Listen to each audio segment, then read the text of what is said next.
नमस्कार, स्वागत है आप सभी का डीडी न्यूज में। आपके साथ न्यूज 10 लेकर हाजिर हूं मैं संध्या शर्मा। आइए बुलेटिन की शुरुआत करते हैं हेडलाइंस के साथ। बिहार में आज फिर होगी सुशासन की जय जयकार। 10वीं बार मुख्यमंत्री पद की शपथ लेंगे नीतीश कुमार। कुछ नए और पुराने चेहरे भी नीतीश कैबिनेट में होंगे शामिल।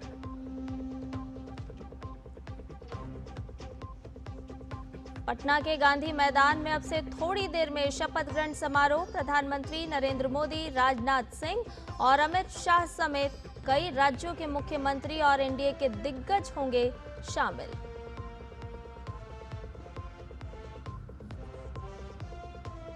प्रेसिडेंशियल रेफरेंस पर सुप्रीम कोर्ट में फैसला आज। राष्ट्रपति और राज्यपाल के लिए विधेयकों पर मंजूरी की समय सीमा तय करने से जुड़े मामले में संविधान पीठ देगी फैसला।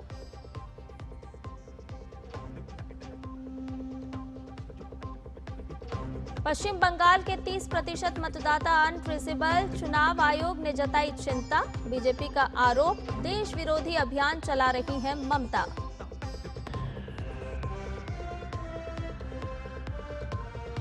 और आज से गोवा की जमीन पर होगा फिल्मी सितारों का मेला। आईआईटीएफ में भारत समेत दुनिया भर की सर्वश्रेष्ठ फिल्मों का होगा प्रदर्शन। रजनीकांत का होगा विशेष सम्मान। सभी खबरें विस्तार के साथ। बिहार में फिर एक बार सुशासन बाबू के नाम से मशहूर नीतीश कुमार मुख्यमंत्री के तौर पर शपथ लेने वाले हैं। पटना का गांधी मैदान आज फिर एक बार ऐतिहासिक पलों का गवाह बनेगा। अब से थोड़ी ही देर में नीतीश कुमार 10वीं बार सीएम पद की शपथ लेंगे। उनके साथ कुछ नए और पुराने चेहरे भी मंत्री के तौर पर शपथ लेंगे। शपथ ग्रहण समारोह में पीएम मोदी, राजनाथ सिंह, अमित शाह समेत अन्य केंद्रीय मंत्री और कई राज्यों के मुख्यमंत्री शामिल होंगे। एनडीए के कई दिग्गज नेता भी गांधी मैदान में जुटेंगे और एनडीए का शक्ति प्रदर्शन यहां देखने को मिलेगा। तो आपको बताएं कि बिहार में नई सरकार के शपथ ग्रहण की तैयारियां पूरी हो चुकी हैं और जेडीयू प्रमुख नीतीश कुमार आज 10वीं बार मुख्यमंत्री पद की शपथ लेंगे। शपथ समारोह से पहले वरिष्ठ भाजपा नेता रविशंकर प्रसाद ने कहा है कि बिहार का चुनाव ऐतिहासिक रहा है और इसके साथ साथ उन्होंने ये भी कहा कि राज्य जात पात से ऊपर उठकर विकास के रास्ते पर आगे बढ़ा है। देखिए, पहले बिहार का चुनाव ऐतिहासिक है। बिहार, जिसके बारे में जात पात की इतनी लोग शिकायत करते हैं, वो जात पात से ऊपर उठकर विकास के बड़े रास्ते पर चला है। उन्होंने नरेंद्र मोदी जी के बिहार के विकास की गारंटी पर विश्वास किया है। उन्होंने नीतीश कुमार के बिहार के काम पर विश्वास किया है। मोदी जी की सरकार जो कहती है वो करती है ना। नीतीश कुमार जी ने बिहार को बदला ना, खौफ से बाहर निकाला ना, सड़कें बनी ना, गांव-गांव बिजली पहुंची ना, वो गुंडा और अपहरण का राज समाप्त हुआ ना। तो आप देखते हैं जनता इसलिए विश्वास करती है। और वहीं वरिष्ठ भाजपा नेता नितिन नवीन ने कहा कि नीतीश कुमार की ताजपोशी बिहार की नई उड़ान और बिहार विकसित बनाने की शपथ होगी। बिहार के विकास का शपथ है, नए उड़ान का शपथ है, विकसित बिहार बनाने का शपथ है और इसके गवाह बनेंगे माननीय प्रधानमंत्री जी, जिनके अगुवाई में पूरा चुनाव लड़ा गया, माननीय मुख्यमंत्री जी, जिनके नेतृत्व में पूरे जनता ने विश्वास व्यक्त किया, हमारे एनडीए गठबंधन दल के सभी नेता उपस्थित होंगे, कई राज्यों के मुख्यमंत्री उपस्थित हो रहे हैं। अपने आप में बिहार के इतिहास के लिए एक सुनहरा दिन है। 20 नवंबर 2025 नए बिहार के इतिहास जब लिखा जाएगा भविष्य में, तो ये सुनहरा दिन हमेशा याद किया जाएगा। गांधी मैदान उसका साक्षात गवाह बनेगा। शपथ ग्रहण समारोह पर केंद्रीय मंत्री गजेंद्र सिंह शेखावत ने कहा है कि बिहार के लोगों को इस नई सरकार के बनने पर बधाई। मुझे विश्वास है कि बिहार आने वाले समय में विकसित हो रहे भारत का ग्रोथ इंजन बनेगा। बिहार के इस नई सरकार के गठन पर बिहार वासियों को शुभकामनाएं। जिन वादों के साथ में और जिन इरादों के साथ में बिहार की जनता को ये नई सरकार और नया नेतृत्व मिला है, मैं बिहार की जनता को बहुत सारी शुभकामनाएं देता हूं। और इस विश्वास के साथ मैं देता हूं कि बिहार आने वाले समय में विकसित हो रहे भारत का ग्रोथ इंजन बनेगा। बहुत सारी बधाई।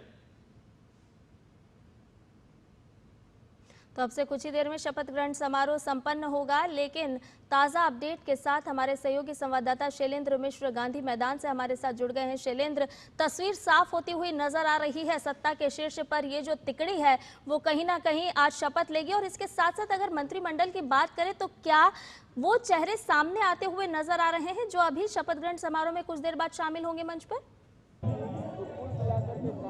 देखिए, जिनको शपथ लेना है, नीतीश कुमार मुख्यमंत्री बनेंगे हम जानते हैं, और बाकी जो मंत्रिमंडल शपथ लेने जा रहा है गांधी मैदान में, उसमें अब उनको फोन जाने सुबह से शुरू हो गए हैं। जो प्रमुख चेहरे हैं, हम जानते हैं कि बीजेपी विधायक दल के नेता चुने गए हैं, सम्राट चौधरी और उप नेता विजय सिन्हा, तो संभावित में उनका नाम सबसे ऊपर है। कहा जा रहा है उप मुख्यमंत्री सम्राट चौधरी फिर से बनाए जाएंगे।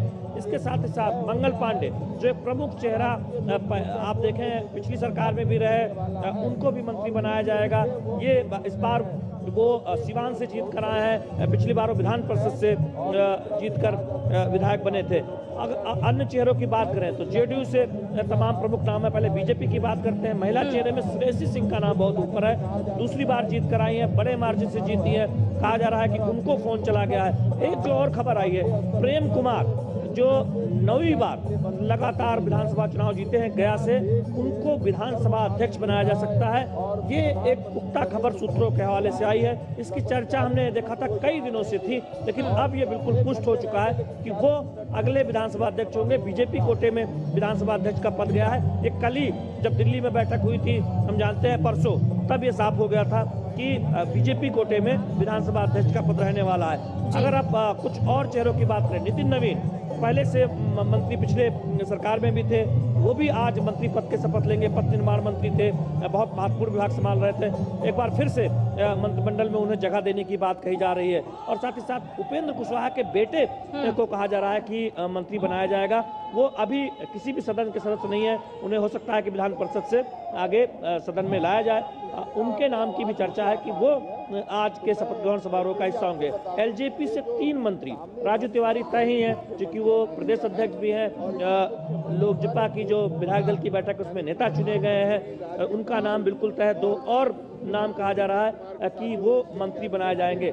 जेडीयू से विजेंद्र यादव की बात हो रही है, जो तमाम कद्दावर नाम पहले से थे, उनके उन नामों की चर्चा है कि उन्हें फिर से रिपीट किया सकता है। लेकिन बीजेपी में कई नए चेहरे, जैसा कि हम चर्चा कर रहे हैं, वो इस बार मंत्रिमंडल में दिखाई दे रहे हैं। जो मेरी जानकारी है कि संभावित मंत्रिमंडल 35 का एक तरह से आज शपथ ले सकता है। उसमें देखना होगा कि आज कितने मंत्री आज शपथ लेते हैं। उसको लेकर अभी थोड़ा सा सस्पेंस बना हुआ है। बहुत महत्वपूर्ण है, 10वीं बार मुख्यमंत्री पद की शपथ लेने जा रहे हैं नीतीश कुमार। जी बिल्कुल, थोड़ा सा सस्पेंस बरकरार भी है। हालांकि कुछ देर बाद शपथ ग्रहण समारोह जब संपन्न होगा तो उस समय पता चलेगा कि कौन कौन इस मंत्रिमंडल में शामिल है। हमारे साथ हमारे सहयोगी संवाददाता मधुरेश नारायण भी जुड़े हुए हैं। मधुरेश, सबसे पहले तो गांधी मैदान में इस वक्त किस तरह की तस्वीरें आप देख पा रहे हैं, वो हमारे दर्शकों से साझा कीजिए। किस तरह का माहौल, क्योंकि प्रचंड जीत के साथ एनडीए आज शपथ ग्रहण समारोह में शामिल होंगे, वो तमाम मतदाता जिन्होंने बड़ी जीत दिलाई है एनडीए को। हाँ बिल्कुल, देखिए मैं अभी आपको दिखाना चाहूँगा मेरे पीछे तरफ, ये लगातार जो बीजेपी के बड़े नेता हैं, एनडीए के बड़े नेता हैं, उनका आगमन हो रहा है। अभी से कुछ देर पहले नायब सिंह सैनी जो हैं वो पहुंचे थे, और अभी मैं बोलूँगा एक बार दिखाने के लिए, अभी सीएम नीतीश कुमार भी कुछ ही क्षण में यहाँ पर पहुँचने वाले हैं। और सीएम नीतीश कुमार जो हैं वो 10वीं बार बिहार के सीएम पद की शपथ लेंगे। और दूसरी तरफ मेरे साथ में कुछ महिलाएं हैं, ये डांस ट्रूप है जो सीएम नीतीश कुमार के शपथ ग्रहण समारोह में ये लोग हिस्सा लेने के लिए आए। ये लोग डांस परफॉर्म कर रहे हैं। कितना उत्साह है आज? बहुत उत्साह है, बहुत ज़्यादा एक्साइटेड है हम लोग, सारे लोग। सीएम नीतीश कुमार ने महिलाओं के लिए बहुत सारे काम किए हैं, क्या कहेंगी? बहुत अच्छा उन्होंने किया है, महिलाओं को वो आगे बढ़ा रहे हैं हर क्षेत्र में।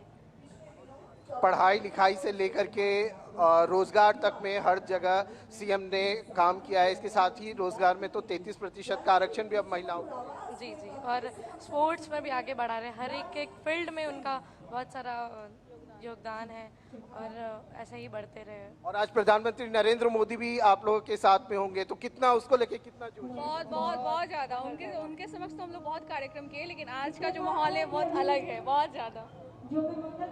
तो देखिए इस तरीके से जो यहाँ पे पहुंचे हुए महिलाएं हैं, खास करके उसमें खास उत्साह देखने को मिल रहा है। और मैं एक बात और बताना चाहूँगा कि इस बार जो मतदान हुआ था उसमें करीब 9% पुरुषों के मुकाबले ज़्यादा महिलाओं ने वोट दिया था, और शायद ये भी एक बड़ा कारण है एनडीए की इस प्रचंड जीत का।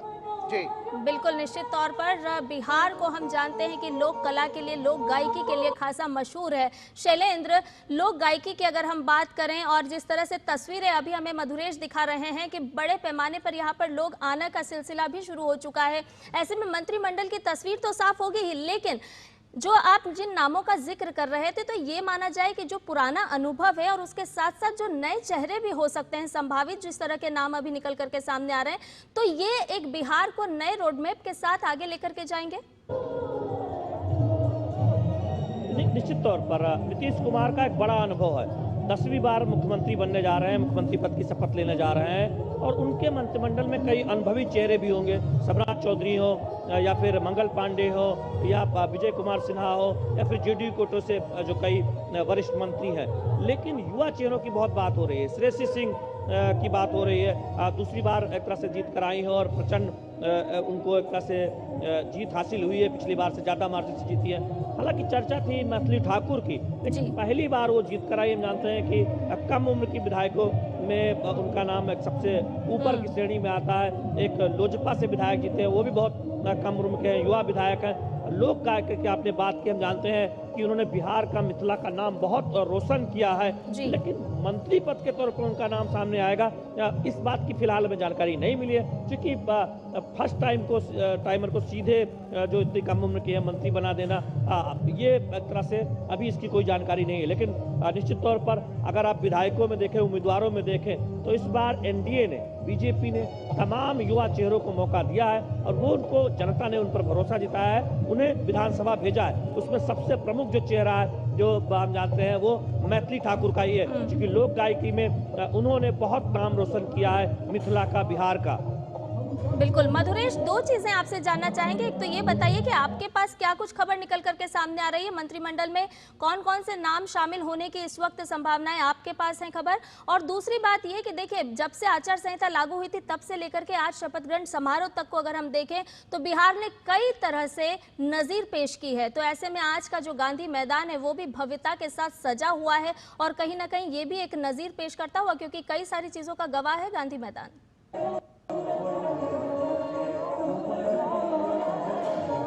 हाँ बिल्कुल, देखिए गांधी मैदान अपने आप में एक ऐतिहासिक स्थल है, चाहे आज़ादी के बाद से बात करें या फिर जेपी के आंदोलन की बात करें या फिर आज जब मुख्यमंत्री नीतीश कुमार 10वीं बार मुख्यमंत्री पद की शपथ ले रहे हैं, तो ऐसे में ये गांधी मैदान निश्चित रूप से ऐतिहासिक रहा है।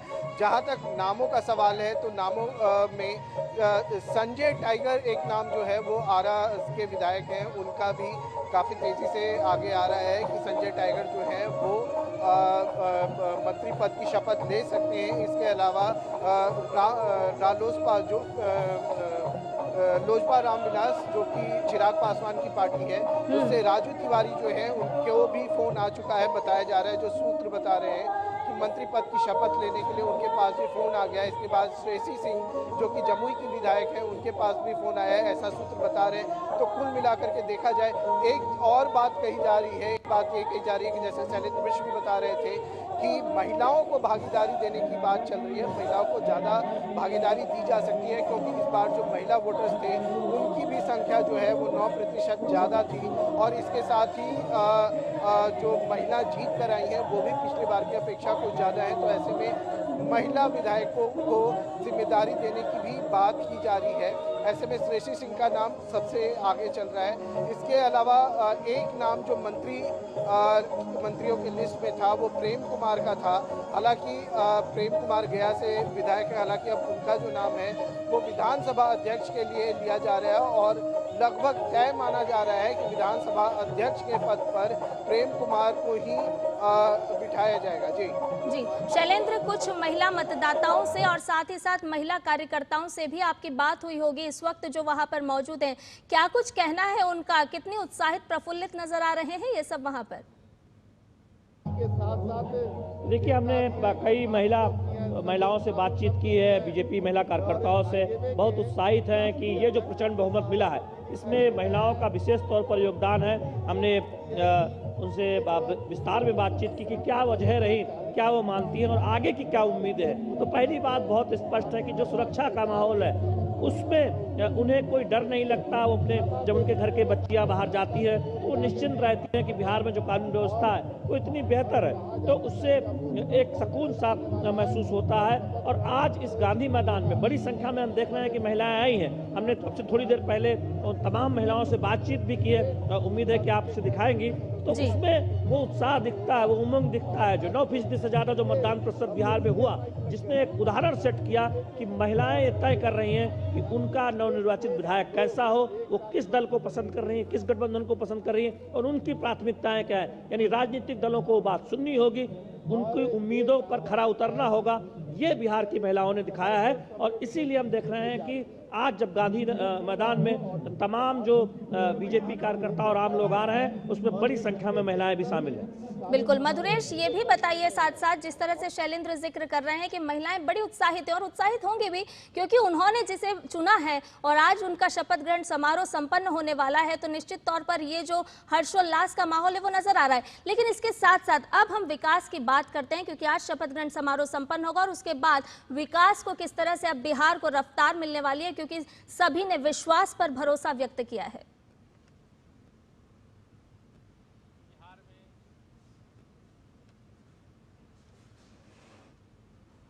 विकसित बिहार बनाने के लिए, बिहार को हर प्रकार से आगे बढ़ाने के लिए और जो अपेक्षा बिहार की है उसको डबल इंजन सरकार पूरा करेगी, ऐसा हमको सबको विश्वास है। और बिहार का संदेश पूरे देश में जा रहा है, उत्तर प्रदेश में जा रहा है और इसके परिणाम भविष्य में बहुत ही अनुकूल होंगे।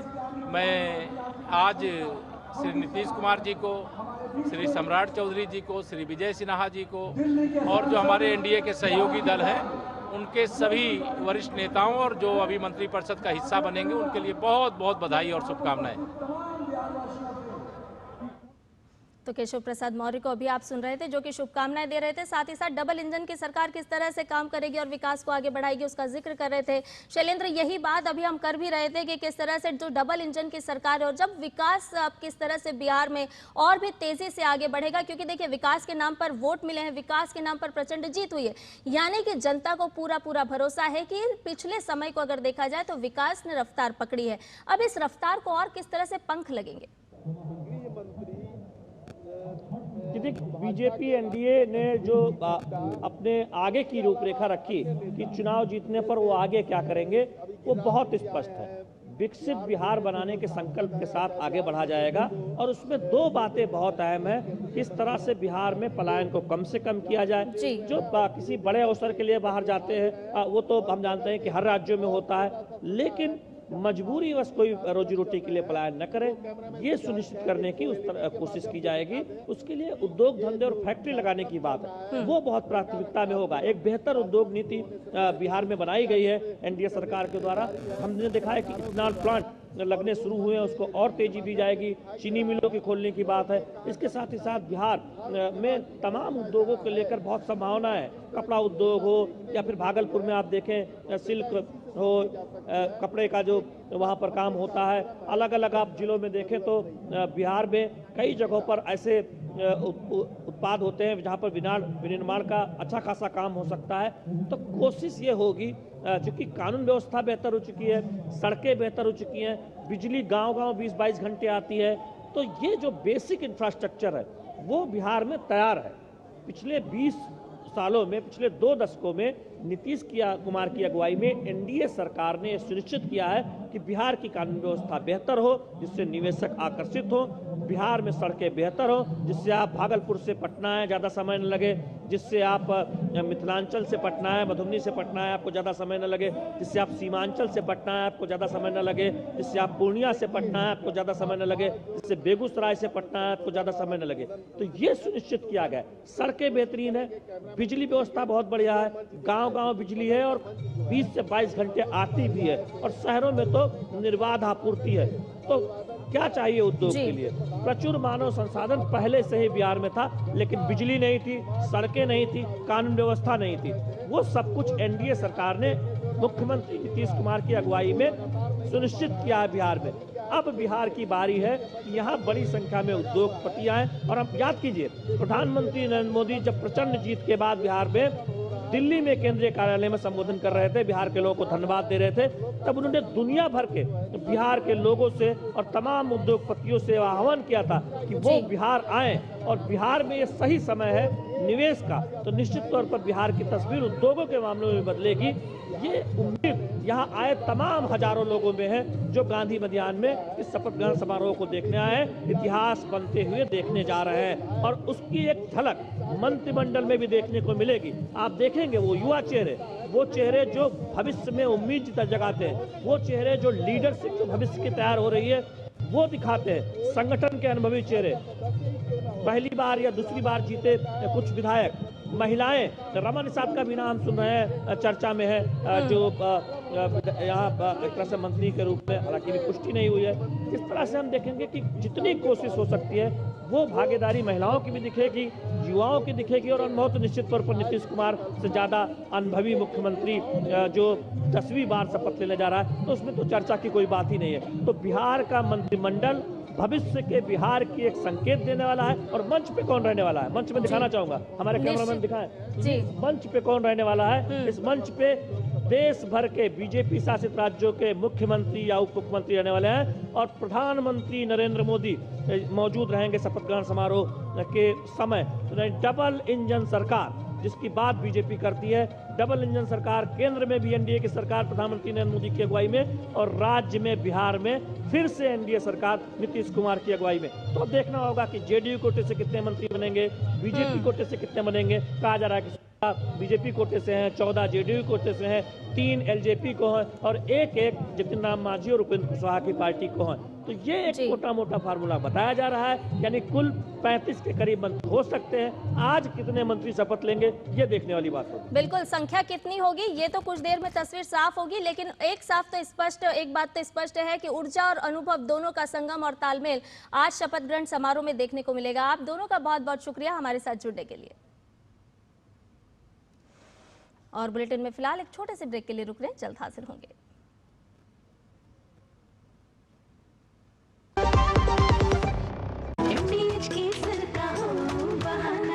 कश्मीरी पुलाव या बिरयानी खाना, केसरी चाय दूध, रसमलाई, केसरी लड्डू, हलवा याद आना, यही तो है एमडीएच केसर का बहाना। एमडीएच शुद्ध केसर, खुशबू ऐसी जो दिल जीत ले। एमडीएच मेरी पसंद, मेरी पसंद, मेरी पसंद, मेरी पसंद, हमारी पसंद, हम सबकी पसंद। मजबूत देश का मजबूत सरिया हो गया स्टील। कौन है जो जोड़े देश को? विकसित भारत का विकसित भारत। एमडीएच का किचन किंग किचन में हो तो हम सब कुछ बना सकते हैं। बैंगन का भरता, आलू गोभी, भिंडी मसाला और भी बहुत कुछ। एमडीएच।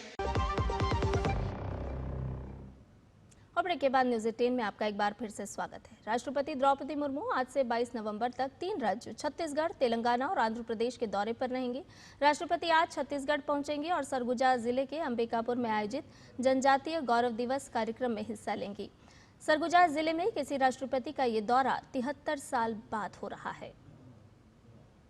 वहीं भारत और यूरोपीय संघ के बीच रणनीतिक संवाद को और मजबूत करने के लिए ब्रसेल्स में छठी India EU strategic partnership review meeting का आयोजन किया गया। इस बैठक की अध्यक्षता विदेश मंत्रालय में सचिव पश्चिम राजदूत CB जॉर्ज और यूरोपीय बाह्य कार्य सेवा EAS के आर्थिक और वैश्विक मुद्दों के कार्यवाहक उप महानिदेशक ओलिवियर बैली ने की। बैठक में भारत EU रणनीतिक साझेदारी के पूरे ढांचे की समीक्षा की गई, जिसमें व्यापार, प्रौद्योगिकी, सुरक्षा, जलवायु, डिजिटल सहयोग और बहुपक्षीय मुद्दों सहित कई क्षेत्रों पर विस्तृत चर्चा हुई। दोनों पक्षों ने एक नए India EU joint comprehensive strategic agenda को आगे बढ़ाने पर भी विचार विमर्श किया और इसके साथ ही अगले इंडिया EU शिखर सम्मेलन की तैयारी को लेकर महत्वपूर्ण चर्चा हुई। ये बैठक द्विपक्षीय सहयोग को और गहराई देने की दिशा में एक अहम कदम मानी जा रही है।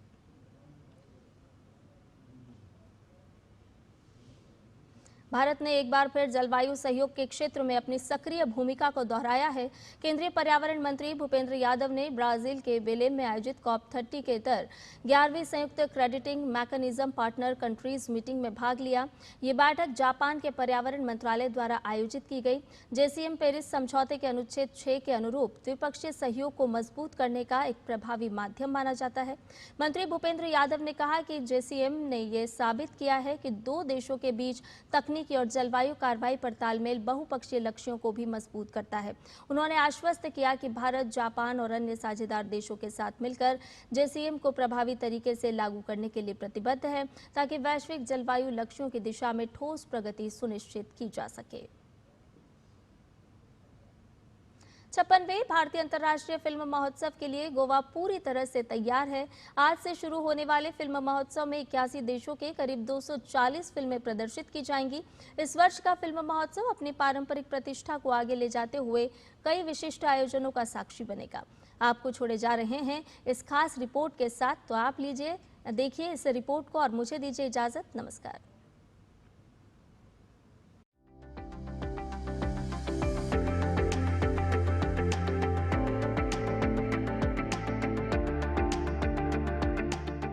भारतीय अंतर्राष्ट्रीय फिल्म महोत्सव का 56वां संस्करण आरंभ होने जा रहा है भारत के तटीय राज्य गोवा में। इस बार के संस्करण में विश्व स्तर के सहभागिता और सहयोग पर विशेष ध्यान दिया जा रहा है। भारतीय अंतर्राष्ट्रीय फिल्म महोत्सव के 56वें संस्करण में 81 देशों की 240 से अधिक फिल्मों का प्रदर्शन किया जाएगा। इस वर्ष रिकॉर्ड 2314 एंट्रीज प्राप्त हुई हैं, जो इफ्फी की बढ़ती विश्व पहुंच का प्रमाण है।